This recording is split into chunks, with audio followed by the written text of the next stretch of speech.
Alors quand on est déçu par l'un de ces cadeaux, ça arrive, on essaye souvent de faire bonne figure au moment de l'ouverture avant de très vite le remettre en vente. Selon une enquête Kantar TNS, 22%, près d'un quart donc des Français, vont revendre au moins l'un de leurs cadeaux.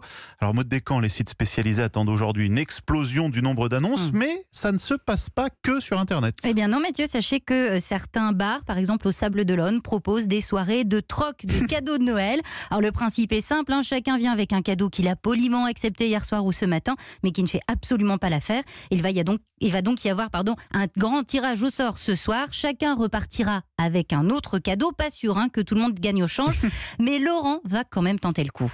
Moi, ce soir, je vais venir avec un découpe saucisson en bois que j'ai eu de la part de ma mère, qui est une très belle attention, mais malheureusement, je suis déjà équipé d'un découpe saucisson électrique. Donc, c'est pas un cadeau pourri, mais c'est un cadeau inutile, on va dire. La plupart du temps, on vend pas vraiment les cadeaux sur Internet, on les cache dans un placard et sont abandonnés.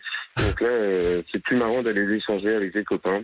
Alors, si l'option troc vous paraît un peu trop risquée, il y a évidemment les traditionnels sites de revente en ligne. Chez eBay, par exemple, on s'attend à 800 000 nouvelles annonces entre aujourd'hui et demain.